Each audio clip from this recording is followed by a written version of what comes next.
할렐루야! 반갑습니다. 교회 오는데요. 나무에 꽃이 핀 것을 보면서 왔습니다. 정확히 무슨 나무인지는 모르겠는데 하나는 매화인 것 같았고 또 다른 나무는 산수유였던 것 같습니다. 그래서 연두빛, 연분홍빛, 연두빛이었던 것 같고 또 하나는 아주 연노란색의 꽃이 피었습니다. 집에서 문을 열고 밖으로 나서는데 제 몸을 감싸는 공기가 훈훈하다는 느낌을 받았습니다. 봄이구나. 봄이 돼서 따뜻하구나. 따뜻하니까 참 좋구나. 이 따뜻함은 왜 왔을까?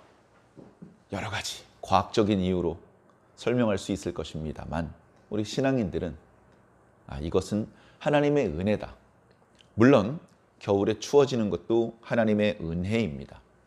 계속 따뜻하기만 하면 전에 한번 말씀드렸죠? 모기가 죽질 않아요. 모기를 통해서 전염되는 병이 창궐할 것입니다. 그러나 한 해 모기를 통해서 어떤 병들이 유행을 하기도 하지만 모기가 완전히 전멸을 합니다. 우리나라에서는. 그렇기 때문에 작년에 유행했던 전염병이 절대로 올해에는 유행하지 않습니다. 그런 장점이 있는 것이죠. 식물들도 추운 겨울, 때로는 영하의 어떤 기온을 지나가야 꽃을 피우는 그런 품종들이 많이 있습니다. 무조건 따뜻하다고 좋은 것은 아닙니다. 자, 그러나 어찌되었건 추운 과정은 힘든 과정이잖아요. 그 과정이 끝나고 따뜻해지니까 마음이 너무 좋고 몸부터 추우면 이렇게 움츠려서 교회를 오게 되는데 땅만 보고 근데 날씨가 온화하니까 어깨를 딱 펴고 주변을 둘러보면서 여기 이 나무도 꽃이 피었네. 잘 들리지 않던 새소리도 들리는 것 같고 그런 기분 좋은 마음으로 교회에 올 수 있었습니다. 물론 일기예보를 보니까요. 다음 주 중에 황사도 막 아주 심하게 오는 날이 있고 그 황사가 지나간 다음에는 또 겨울 한기가 내려와서 상당히 춥고 또 비 또는 눈이 내린다고도 합니다. 그래서 요즘엔 또 일기예보가 잘 맞기 때문에 잘 보면서 각자 이렇게 필요하면 마스크도 쓰시고 필요하면 옷을 조금 따뜻하게 입기도 하시면서 건강 관리를 해주시면 좋을 것 같습니다. 어찌되었건 이렇게 주일날 화창하게 맑은 날씨에 여러분들을 만나니 너무나 좋고 감사합니다. 예전에 그때도 제가 결혼하기 전에 청년 때였던 것 같습니다. 아마 지난 주일에도 제가 청년 때 교회에서 있었던 이야기 중에 한 대목을 말씀드렸던 것 같은데 오늘도 그때가 생각이 나서 그때 교회를 담임하시던 목사님은 지금은 이제 은퇴하셨습니다. 아직 건강하셔서 이런저런 활동을 하시고 자주는 아니지만 이제 가끔 문자가 오기도 합니다. 그 목사님께서 강단에 서실 때마다 자주 하셨던 말씀이 있습니다. 주로 이제 주일날에는 그런 말씀을 잘 안 하시고 수요일날 예배 때 그런 말씀을 하시곤 하셨는데 뭐라고 말씀하셨냐면 주일 예배 끝났는데 벌써 수요일이네요. 수요일 예배 끝났는데 금방 주일 돌아옵디다. 그런 얘기를 합니다. 무슨 의미냐 하면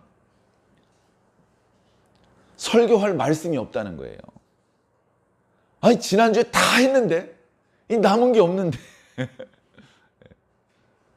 금방 또 수요 예배 인도해야 되네.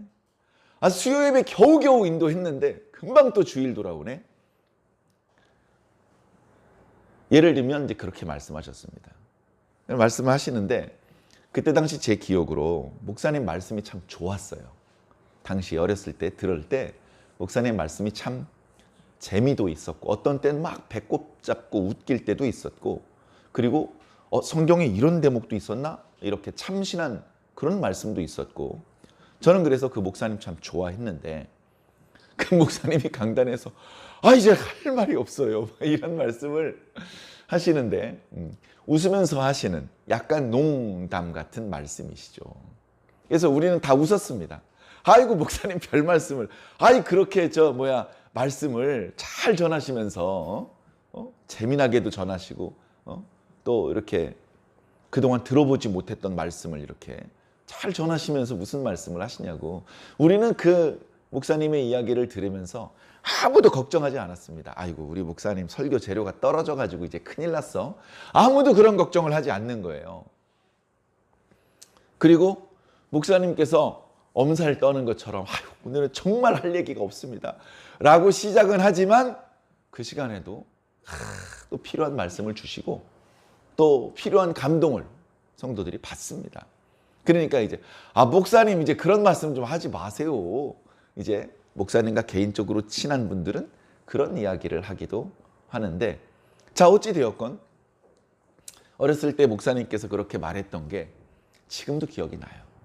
그게 연도로 계산을 하자면 거의 한 30년 전 30년 전 이야기인데 아직도 그때 일이 기억이 납니다. 그런데 제가 이제 목사가 되고 나니까 그때 목사님께서 왜 그런 말씀을 하셨는지 알 것 같습니다.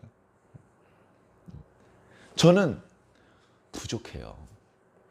저는 매 주일, 그리고 아시는 분은 아시겠습니다만 주일 예배뿐 아니라 수요일 예배, 금요일, 그리고 무슨 새벽 예배 전부 제가 인도하잖아요. 큰 교회에서는 담임 목사님이 인도하는 예배도 있고 부목사님이 또는 전도사님이 인도하시는 예배도 있죠.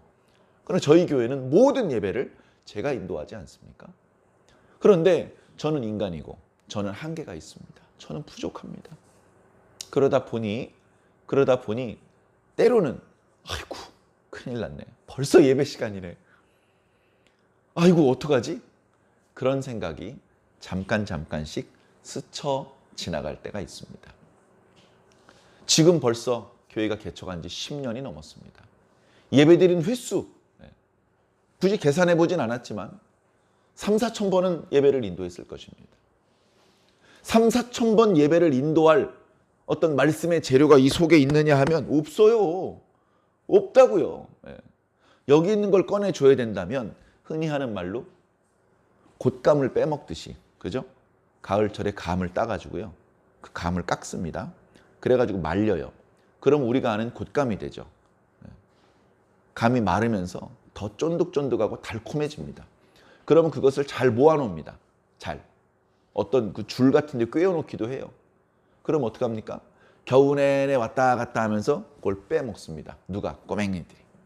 야 임마 그만 좀 먹어 하는데도 하루에 몇 개씩 먹습니다. 그런데 곶감이 그렇게 많았는데 하나하나 빼먹고 나면 어떻게 됩니까? 없어져요. 아니 그마ton 곶감이 어떻게 되지? 곶감 빼먹듯이 다 빼먹어가지고 이젠 없어지는 겁니다. 그런 것처럼 제 속에 그릇이 담겨있는 것들을 매 주일 예배 때마다 꺼내서 여러분들한테 나눠드려야 되는 거라면 벌써 바닥났을 거예요. 없어요. 그런데도 계속해서 강단에서 말씀을 전하고 있는 것은 저뿐 아니라 많은 목사님들이 10년, 20년이 아니라 그보다 더 오랜 기간 강단에서 하나님의 말씀을 선포하는 것이 이미 정해진 대본이 있어서 읽기만 하면 되는 것이라서가 아니라 하나님께서 뭔가 주시는 것이 있기 때문에 그렇습니다. 하나님께서 뭔가 주시는 게 있어요. 이걸 이렇게 한번 표현해 볼까요? 자, 현실 세계에는 없는데 그 과학 영화 같은데 그런 소재가 있는데 투명 인간이 있습니다. 여기 투명 인간이 손이 있습니다.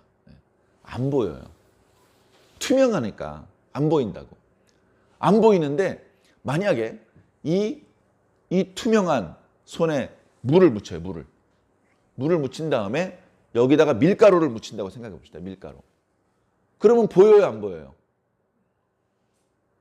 손이 보이는 건 아니지만 밀가루가 보이잖아. 근데 그 밀가루의 모양이 어때? 딱 손 모양이야. 그죠? 손가락 이렇게 움직이면 거기에 붙어있던 밀가루들이 그렇게 움직이는 거예요. 그러니까 정확하게는 뭐예요? 손을 본 건 아니야. 뭘 본 거죠? 거기 붙어있던 밀가루들을 본 거예요. 무슨 말씀인지 아시겠죠? 우리는 하나님을 만나야 됩니다. 우리는 하나님의 말씀을 들어야 되고 우리는 하나님을 보아야 돼요. 그런데 하나님은 볼 수 없어요. 하나님의 음성은 들리지 않습니다. 그러다 보니까 우리는 하나님께서 옆에 서 계셔도 하나님을 못 만났다고 생각을 합니다.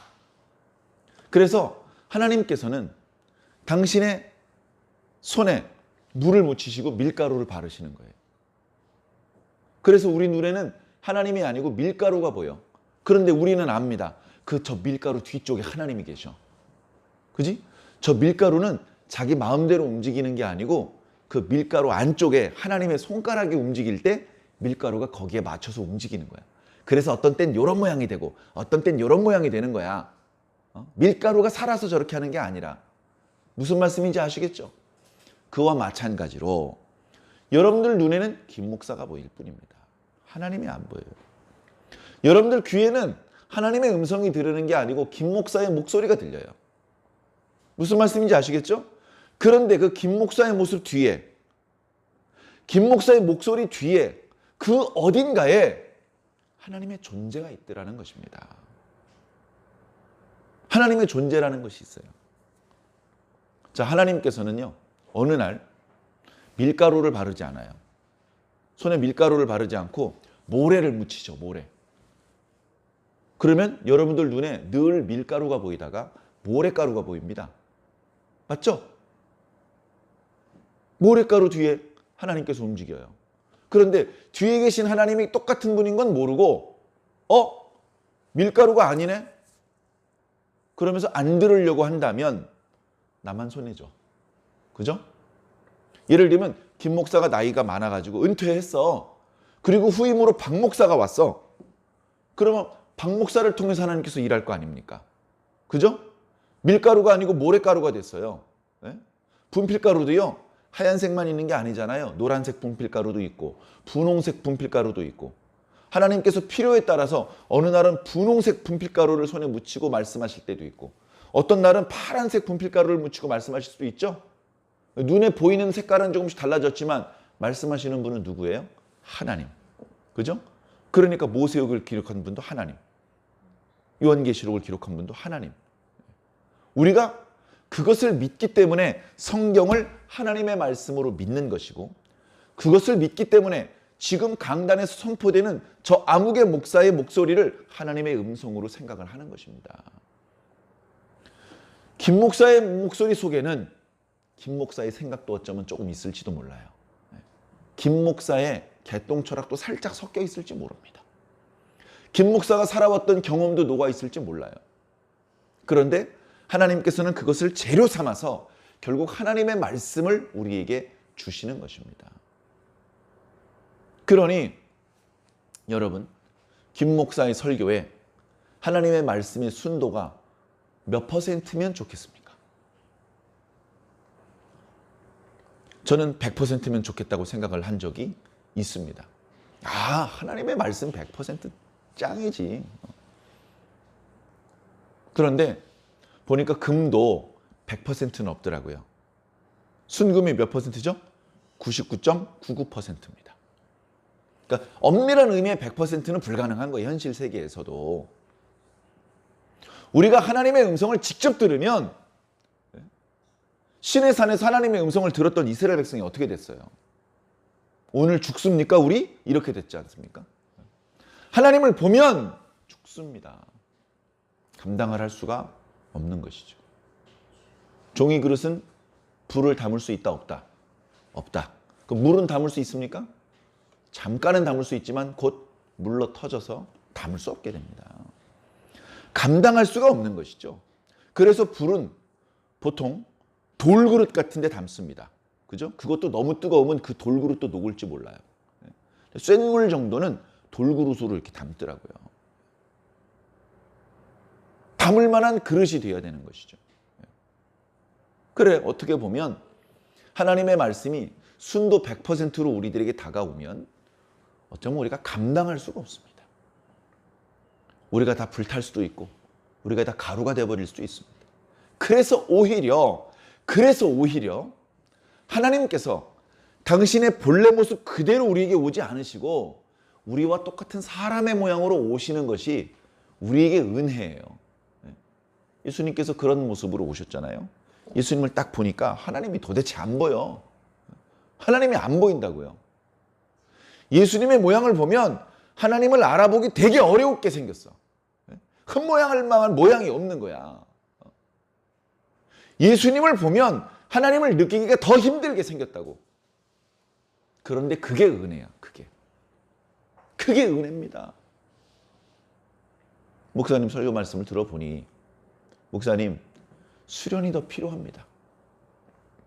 목사님 설교가 2%가 아니라 20% 부족합니다.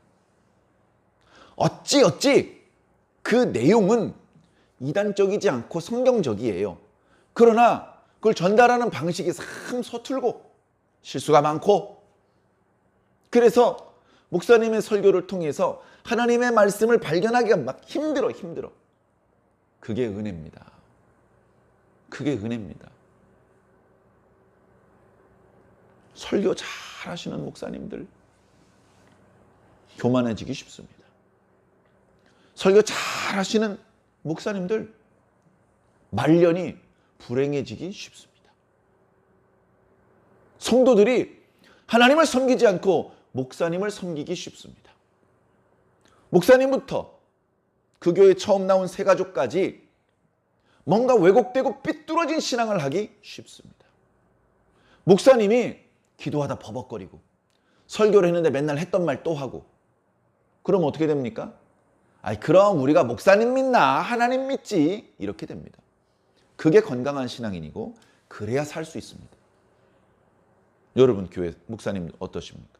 설교 완벽하게 잘하십니까? 아니죠. 다행인 줄 아시기 바랍니다. 감사하시기 바랍니다. 실제로 그렇습니다.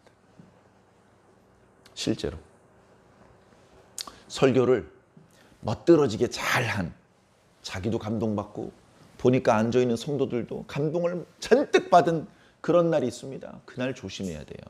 그날 교만해지고 그날 실족하는 겁니다.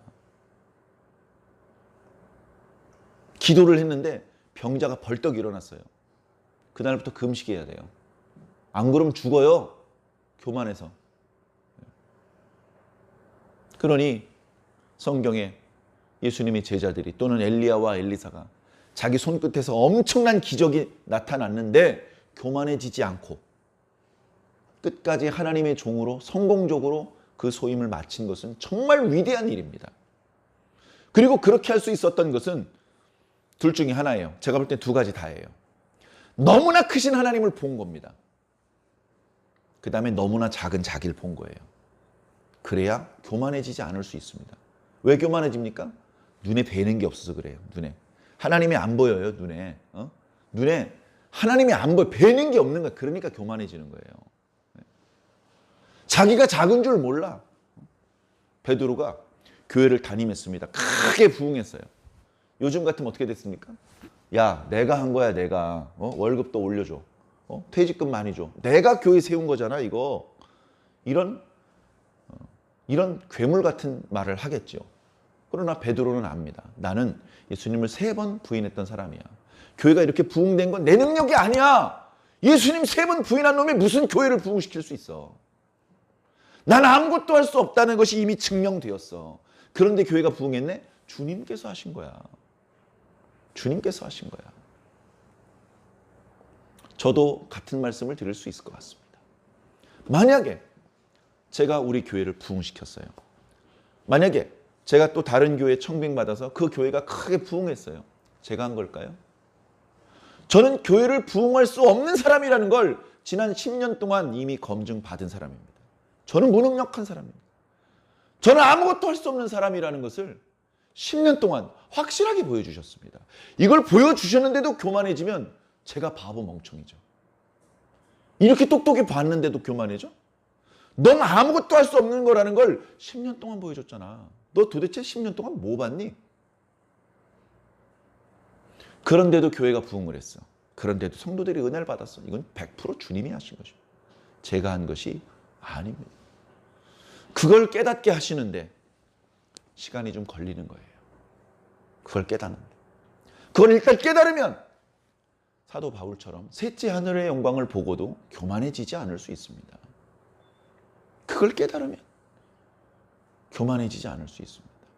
그리고 그걸 날마다 봐야 돼요. 날마다. 조금 교만해질만 하면 자기하고는 비교도 안 되게 더 크신 하나님의 영광을 보면 그냥 주저앉는. 아이고, 감당할 수 없구나. 종이 그릇이 기껏이야 두꺼운 종이 그릇이죠. 거기 쇳물을 담을 수 있겠습니까? 내가 이렇게 두꺼운 종이 그릇인데 그래도 쇳물을 못 담어. 우리는 감당할 수 있는 게 있고 없는 게 있습니다. 그것을 분명히 알아야 실수하지 않고 범죄하지 않고 선 넘어 이탈하지 않을 수 있습니다. 우리가 다 하나님의 특별한 사랑을 입어서 하나님의 백성으로 부름을 받았습니다. 저 바깥쪽에 멸망받을 수밖에 없는 곳에 있다가 부름받아서 이 안으로 들어왔습니다. 이 안으로 들어왔다는 사실은 너무나 큰 은혜입니다. 과거에 이스라엘 백성들이 애굽에 살고 있을 때 그때 하나님의 죽음의 천사가 애굽 땅에 온 적이 있었습니다. 그때 그 재앙이 내리기 전에 하나님께서는 모세를 통해서 이스라엘 백성들에게 신신당부했습니다. 집 안으로 들어와라. 밖으로 나가지 말아라. 집 안에 들어오면 살 방법이 생깁니다. 밖에 나가 있으면 아무리 문설주와 임방에 피를 발라도 아무 소용없어요. 사랑하는 성도 여러분, 이 안에 있어야 됩니다. 이 안에. 몸이 아파서 교회 못 오는 날도 있을 수 있습니다. 군대 가서 몇 년씩 교회 못 올 수도 있습니다. 중요한 건 내 마음과 영혼이 여길 떠나 있으면 안 된다는 것이죠. 교회를 빠졌어요. 살다 보니까 교회 빠질 일이 생겨요. 교회를 빠져서 주일 예배 시간이야. 지금 11시 20분인데 지금 말씀 시작하셨을 텐데 큰일 났네. 이거 교회 가야 되는데. 그때 그렇게 애가 타고 아이고 큰일 났네 하면서 막 교회 막 뛰어가고 그 사람은 살아있는 성도예요. 몸은 아직 교회 도착 안 했지만 마음은 벌써 교회에 와 있는 성도입니다. 그런데 주일 예배 시간이 지금 펼쳐질 시간인데 지금 교회 가지도 않고 바깥에서 아무 마음의 가책도 어떤 불편함이 없는 사람, 교회 떠난 사람입니다. 교회 떠난 사람. 예배를 안 드려도 마음에 하나도 불편하지 않은 사람. 그 사람은 교회를 떠난 사람, 밖에 있는 사람이에요. 죽음의 천사가 오면 피할 방법이 없을 겁니다. 자, 우리 항상 겸손하고 항상 하나님께서 말씀하시는 대로 인도하시는 대로 갑시다. 자, 오늘 말씀은 이제 민수기 1장부터 시작된 이스라엘 백성들이 이제 시내산에서 가나안으로 가기 위한 준비를 하는 기간입니다. 자, 이스라엘 백성들이요, 애굽에 있었습니다. 애굽에 있다가 이제 가나안으로 가야 됩니다. 여기가 최종 목적지예요. 가나안에 도착을 하면 더 갈 필요 없어요. 여기가 목적지니까. 그런데 애굽에서 가나안으로 똑바로 가는 것이 아니라 중간에 시내산을 거쳤습니다. 시내산. 왜 그리 거쳤어? 이게 더 가까운 길도 있었는데. 하나님 명령입니다. 하나님 왜 그렇게 명령을 하셨대? 이유가 있죠. 근데 그것은 짧게 설명할 수 있는 것이 아니에요. 그죠? 짧게 설명할 수 없을 때, 야, 됐고 그냥 시키는 대로 해 라고 말을 합니다. 그 사람을 무시해서 그런 말을 쓸 때도 있지만 무시하는 게 아닌데도 설명하기 어려울 때, 그럴 때는 그런 말을 쓰기도 합니다. 나쁜 의도가 아닌 상태에서. 자, 우리는 알죠? 이스라엘 백성이 애굽 땅에 살고 있었어요. 앞으로 가나안 땅에 살아야 됩니다. 왜? 하나님께서 그렇게 정해 놓으셨어요. 약속해 놓으셨어요. 하나님께서 아브라함과 언약을 맺으셨어요. 아브라함의 자손들이 바다의 모래처럼 또 하늘의 별처럼 많아질 것이고 동서남북의 모든 땅을 차지하고 여기서 살 거라고 말씀하셨어요. 시간도 말씀하셨어요. 400년 후에 올 거라고. 다 정해놓으셨어요. 정해놓으신 대로 되는 겁니다. 정해놓으신 때가 되었어요. 말씀이 이루어질 때가 되어서 모세가 태어났습니다. 모세가 하나님의 종으로 쓰임받을 만한 때가 되어서, 그죠? 모세가요 40세에 하나님께 쓰임받은 게 아니에요. 80세에 쓰임을 받기 시작을 했습니다. 그때쯤 호렙산 떨기나무에 불이 붙은 겁니다. 그때쯤 모세가 그 옆을 지나갔고 그때쯤 하나님의 음성이 들리기 시작을 했습니다. 역사가 일어나기 시작을 한 것이죠. 그렇게 해서 애굽 땅에 10가지 기적이 내려지고 그 이야기 지금 또 다시 할 수는 없지 않습니까? 그래서 출애굽을 했습니다. 애굽에서 나왔어요. 애굽에서 나왔는데 아직 가나안은 아니야. 이 중간 과정이 필요한 거예요. 이거 광야입니다. 광야. 민수기서의 제목이 광야에서 지난주 주일날도 말씀을 드렸죠. 광야에서 있었던 일을 기록하고 있는 거예요. 그거 왜 바로 안 들어가고 광야입니까? 여기서 뒤에 문 열고 들어가면 제 사무실입니다. 그죠? 중간에 뭐 없어요. 바로 문 열면 바로 사무실이에요. 그런데 애굽에서 문 열고 나오면 바로 가나안이 아니고요. 광야예요, 광야. 우리가 알지만 광야에서 40년을 보냈습니다. 이 40년 기간 동안에 수백만 명이 죽었습니다. 그런데도 이 광야의 과정은 생략할 수 없는 과정이었습니다. 애굽의 종들이 하나님의 백성이 되기 위해서, 그죠? 신분이 바뀝니다.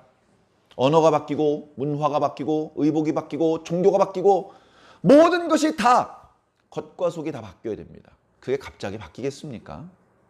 그걸 바꾸는데 시간이 필요한 것이에요. 너희들 애굽 사람들처럼 우상 숭배하면서 그 주변에서 떨어지는 콩고물 주워 먹고 살았지. 이젠 그러면 안 돼. 너희들은 여호와 하나님만을 섬겨야 돼. 여호와요? 그게 누구신데요? 봐라. 매일 아침 만나를 주시는 분이야. 봐라. 매일 밤 불기둥을 세워주시는 분이야. 엄청난 분이네. 애굽에서 400년 살았는데 한 번도 본 적이 없는 불기둥이 날마다 서 날마다. 하나님의 능력은 대단하시구나. 봤지?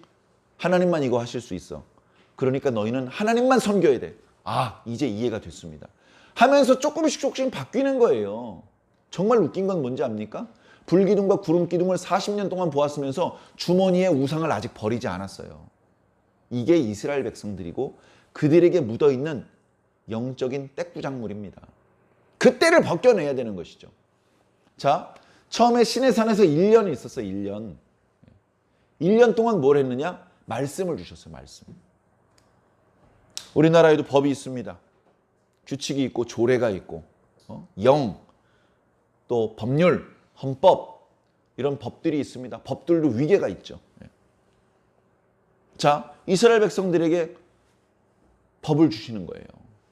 십계명으로 비롯해서 계명을 주십니다.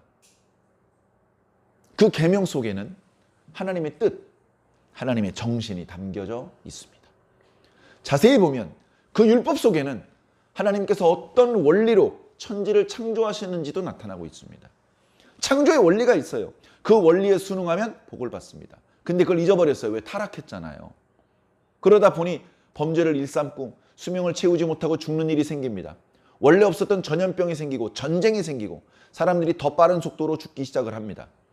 하나님의 원리를 깨닫고 그 원리에 순응했더라면 훨씬 건강하고 행복하게 살 수 있었을 텐데 그것을 잊어먹고 그것으로부터 멀어질수록 불행하고 그리고 그들의 생명은 더 단축되게 된 것이죠. 그래서 그들이 하나님의 뜻을 잊어버렸기 때문에 그리고 스스로는 그것을 다시 기억해낼 수 없게 되었기 때문에 하나님께서 모세를 통해서 법으로 주신 것입니다. 그 속에 사실은 이스라엘 백성들의 생활 윤리만 있는 것이 아니라 천지를 창조하셨던 하나님의 창조의 원리도 담겨져 있는 것이죠. 자, 그런 것인데 그걸 이제 새로 알려주는 거예요. 나는 너희를 애굽 땅 종되었던 곳에서 인도해낸 하나님인데 그런데 나는 너희의 조상 아브라함을 불러서 축복의 말씀을 주셨던 하나님이고 그리고 그 아브라함의 조상의 아담을 창조한 분이고 아담이 있기도 전에 천지를 창조한 사람이다. 사람? 신이죠. 천지를 창조한 신이라는 거예요. 애굽의 신들이 많지. 나일강에 강의 신이 있고 모래의 신이 있고 땅 밑에 죽음의 신이 있고 하늘에 태양의 신이 있고 신들이 많지. 다 가짜야. 다 가짜야. 가짜인 걸 어떻게 알죠? 하나님께서 애굽에 내리신 10가지 기적을 통해서 알 수 있습니다. 태양이 신이야? 근데 하나님께서 어두워져라고 하니까 어두워지던데? 나일강이 신이야? 하나님께서 피가 되라고 하니까 피가 되던데? 소가 신이야? 하나님께서 저주하시니까 전염병으로 죽어가던데? 파리도 신이었고요. 개구리도 신이었어요. 바로도 신이었습니다. 바로도. 근데 바로도요. 장자를 죽이시는 날 바로의 아들이 죽더라고요. 다 신이 아니고 오직 하나님만 신이라는 것을 시청각 자료로 보여주셨어요. 하나님께서 보여주셨어요. 그러니 오직 하나님만 믿어야 돼. 그런데도 믿지 않습니다. 자, 어찌되었건 시내산에서 1년이 끝나고 어쩌면 가나안으로 갈 수 있을지도 모를 그런 상황이었는데 안타깝게도 그들에게 애굽의 때가 벗겨져 있지 않았다는 것이 들통이 나고 말았어요. 가데스 바네아에서 그들의 바닥이 드러났습니다. 바닥이 드러났어요. 벌써 시내산 자락에서 금송아지 사건이 한 번 있었는데 그때보다도 이때 하나님께서 더 진노하셨습니다.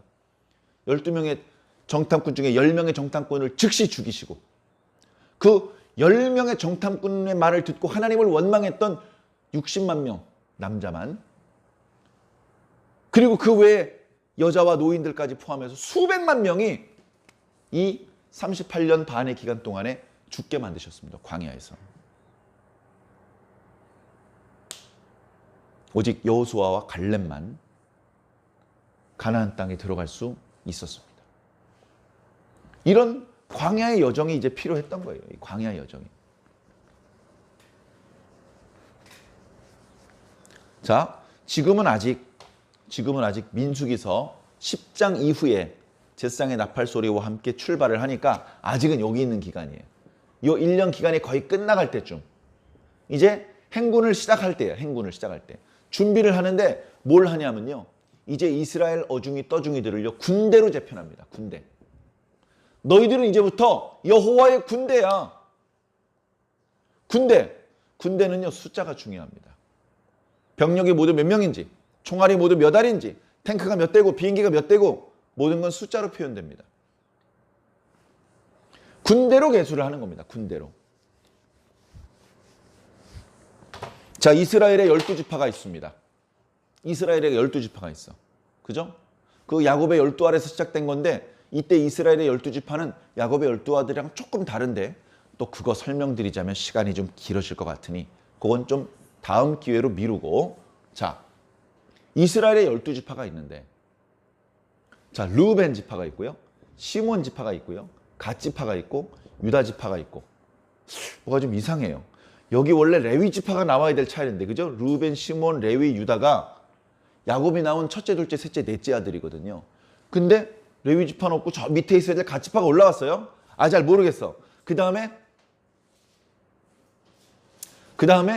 이사갈 지파가 있고 스불론 지파가 나오고 그 다음에 에브라임 지파가 있고 그 다음에 므낫세 지파가 있고 베냐민 지파가 있고 단 지파가 있고 아셀 지파가 있고 납달리 지파가 있습니다. 야곱의 12아들이 낳아진 순수하고는 뒤죽박죽 섞여 있고요. 그 중에서 이 에브라임과 므낫세는 야곱이 직접 낳은 것이 아니고 요셉이 낳은 아들들입니다. 우리가 잘 아는 것처럼 요셉이 낳았지만 야곱이 말년에 그 아들들을 데려오라고 하면서 이 아들은 이제 내 거다 하고 자기 손으로 직접 안수를 했죠. 오른손과 왼손을 크로스했기 때문에 둘째 아들이었던 에브라임이 오히려 장자가 되었습니다. 자, 이런 순서대로 군대를 계수를 했어요. 그래서 왜 이런 순서대로 계수를 했느냐? 이해가 잘 안 됐습니다. 근데 나중에 보니까 이렇게 세 지파씩 네 부대로 부대를 편성했어요. 지금부터는 철저히 이스라엘 백성들을 군대로 편성을 하는 겁니다. 그래서 각각의 부대, 르우벤 부대에 몇 명인지, 시몬 부대에 몇 명인지, 갓 부대에 몇 명인지를 계수하게 한 거예요. 계수. 그러니까 여자까지 계수할 필요가 없어요. 어차피 싸움에 나가지도 못할 꼬맹이생이들하고 노인네들까지 계수할 필요가 없어요. 20세 이상으로 싸움에 나갈 만한 사람들만 계수하면 돼요. 그 숫자가 60만 명이었어요. 그 숫자가 대략 60만 명이었어요. 자, 이렇게 계수를 했습니다. 자, 그런데 하나님의 백성들이 광야를 행군해서 가나안 땅에 들어가려면 숫자만 헤아려가지고 되는 게 아니야. 숫자만. 그래서 부대를 이제 배치를 하십니다. 부대 배치는 두 가지인데요. 행군할 때의 순서와 또 행군을 하지 않고 멈춰 있을 때의 진영을 어디에 배치를 할 것인지 두 가지로 나누어져 있습니다. 행군할 때도 마찬가지인데 오늘은 정착해 있을 때 그때의 부대 배치를 말씀을 드리겠습니다. 자, 가운데 뭐가 있는지가 중요해요. 제일 가운데 언약궤가 있습니다. 언약궤는 하나님의 보좌입니다. 하나님의 임재의 상징입니다. 그 언약궤는 지성소에 보관을 합니다. 지성소는 정육면, 정사각형이죠. 그리고 그 옆에 성소가 있습니다. 성소가. 이렇게 문이 있죠. 그리고 여기 번제단이 있고 여기 이제 울타리까지 쳐가지고 여기가 이제 성막입니다. 성막이 중심입니다. 성막이 중심. 자, 그리고 우리가 전통적으로 북반구에 살고 있기 때문에 위쪽을 북쪽, 동쪽, 남쪽, 서쪽으로 표시하지 않습니까? 예, 이스라엘도 비슷해요. 예. 자, 그러면 어떤 쪽이 좋은 쪽이냐? 어떤 쪽에 부대 배치를 받아야 하나님께 축복받은 존재들이냐? 동쪽입니다. 동쪽이 가장 축복받은 방향이고 그 다음 남쪽입니다. 서쪽하고 북쪽은 별 차이가 없습니다. 자, 그래 동쪽에 어떤 지파가 배치를 받았느냐? 유다 지파입니다.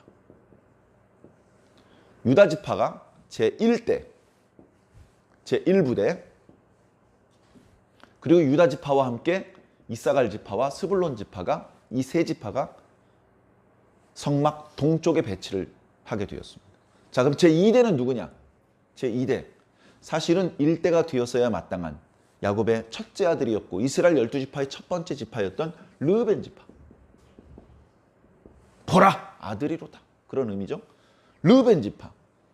그리고 르우벤 지파와 함께 갓 지파와 시므온 지파가 제2대를 이루면서 성막의 남쪽을 호위하게 되었습니다. 자, 그럼 제3대는 누구냐? 야곱이 가장 사랑했던 여인 라헬의 자식들. 요셉과 베냐민이 있죠. 요셉에게는 두 아들이 있었으니 에브라임. 에브라임이 제3대의 대장 지파고 거기에 므낫세와 베냐민 지파가 제3대를 이루면서 성막 서쪽에 배치가 되었습니다. 이제 4대는 누구냐? 두 차례 인구조사에서 7만을 넘겼던 유다 지파를 뒤이어 계속해서 2등을 했던 단지파. 단지파. 그리고 단지파와 함께 북쪽을 지켰던 사람들은 아셀과 납달리 지파. 자, 이렇게 부대를 배치한 거예요. 부대를 배치한 겁니다. 군대 배치가 중요해요. 자, 이게 다냐? 우리가 지금까지 1장부터 묵상해온 말씀에 따르면 지금까지는 2장까지 3장과 4장은 이제 레위 사람들에 대한 이야기예요. 레위는 당당하게 야곱의 세 번째 아들로 태어났습니다. 그런데 불구하고 이스라엘 12지파에 속하지는 못합니다. 여러 가지 이유가 있습니다. 그 이유가 궁금하시면 지난 한 주간 동안의 새벽 예배를 다시 듣기로 보시면 도움이 되실 것입니다. 자, 어찌되었건 레위 지파는 여러 가지 사정상 이 12지파에 소속이 되어서 한 자리를 차지하지 못합니다. 가나안 땅에 들어가서도 레위 지파의 땅을 따로 분배받지도 못합니다. 그러나 레위 지파는 어쩌면 더 중요한 일을 합니다.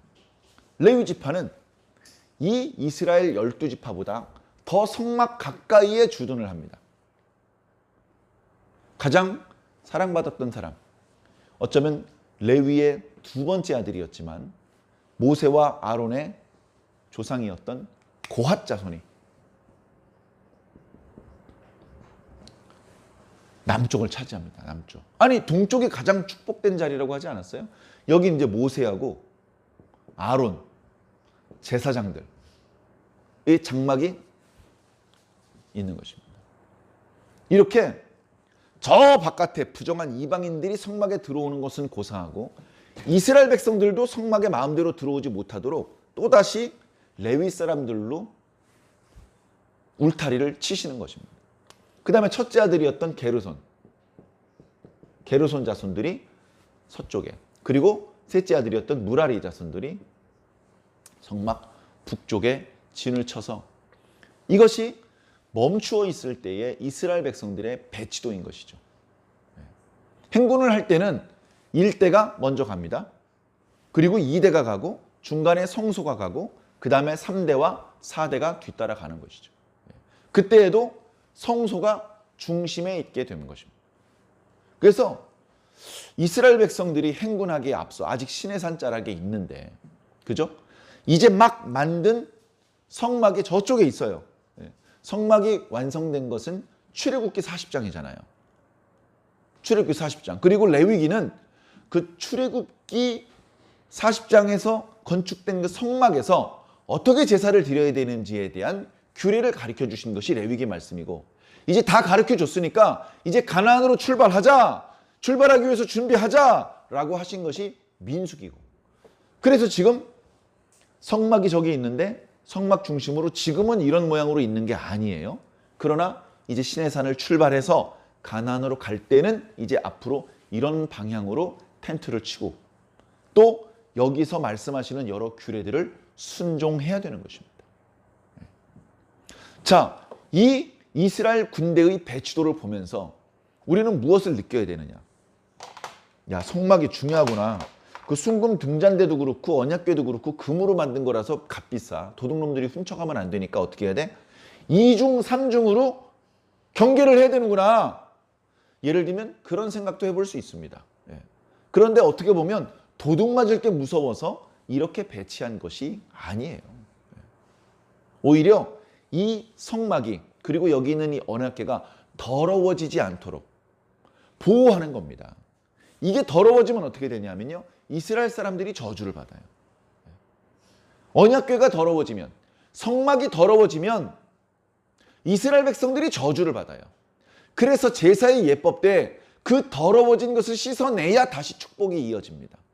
씻어내는 방법은 피를 바르는 방법입니다. 이스라엘 백성들이 조금 죄를 지으면 제단이 더러워집니다. 그러면 제사를 바칠 때 그 제물의 피를 제단 뿔에다 바릅니다. 그리고 그 피를 제단 사방에 붓습니다. 더러움을 씻는 영적인 방법이죠. 죄를 더 큰 죄를 지었어요. 제단뿐 아니라 성소까지 오염이 됐습니다. 그러면 이제 그 제물의 피를 받아다가 성소 휘장에 뿌립니다. 죄를 너무 많이 지었어요. 그리고 죄가 쌓이고 쌓여서 1년에 한 번씩 죄를 털어내야 될 때 그때 피를 받아다가 지성소까지 들어가는 겁니다. 1년에 한 번. 그리고 그 지성소에 피를 뿌리는 겁니다. 피를 뿌리면 깨끗해집니까? 더러워집니까? 우리 시각적으로는 더러워지죠. 그러나 영적으로 깨끗해지는 의미가 담겨져 있는 것입니다. 자, 그렇게 이 성소가 더러워지지 않도록 하기 위해서 이렇게 하는 것입니다.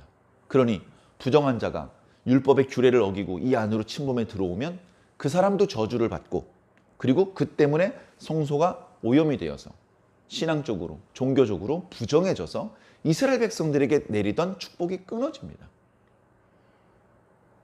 그러니까 이들은 도둑 맞는 것을 걱정해서가 아니라 이 성소가 종교적으로 부정해지지 않게 하기 위해서 지켜야 되는 것이죠.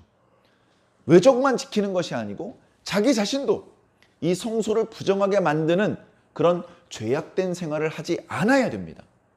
그렇게 될 때 성소는 계속해서 거룩해질 것이고, 이 거룩한 성소를 통해서 하나님의 임재하시고 하나님의 음성이 들리고 하나님의 축복이 콸콸콸 흘러 넘치는 것이죠. 그것을 바라서 이렇게 한 것입니다. 자, 오늘 여러 가지 말씀드릴 것이 있는데, 오늘 본문에 보면 고핫 자손들이 이 성소가 광야니까 이동을 해야 되지 않습니까? 이동할 때에 고핫 자손들이 무엇을 해야 되는지, 이 제사장들이 먼저 어떻게 해야 되는지에 대한 말씀이 나타나고 있습니다.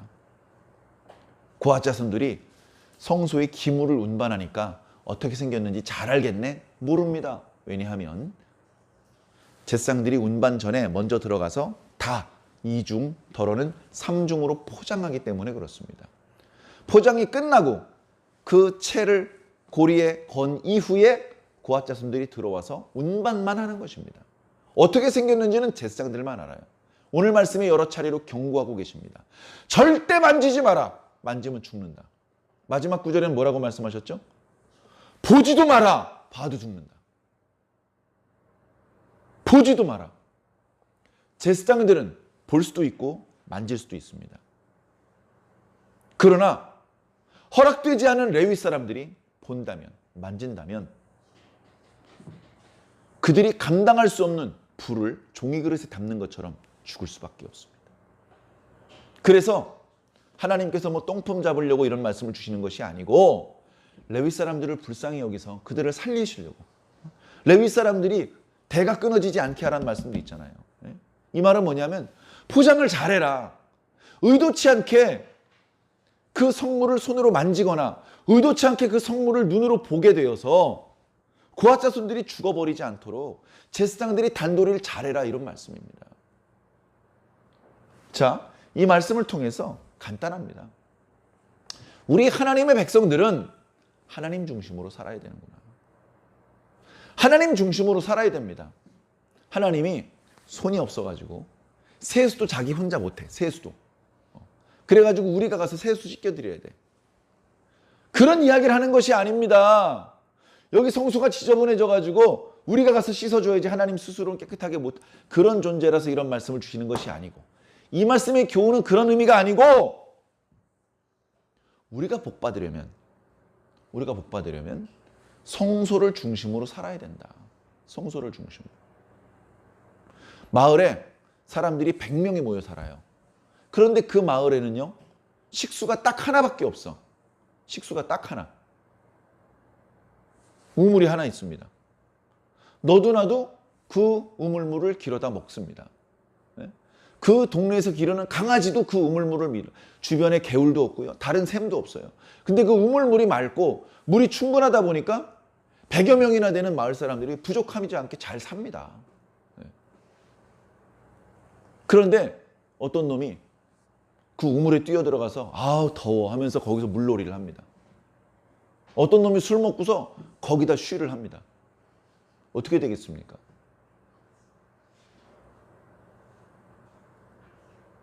더러워지잖아요. 더러워지면 이제 못 먹잖아요.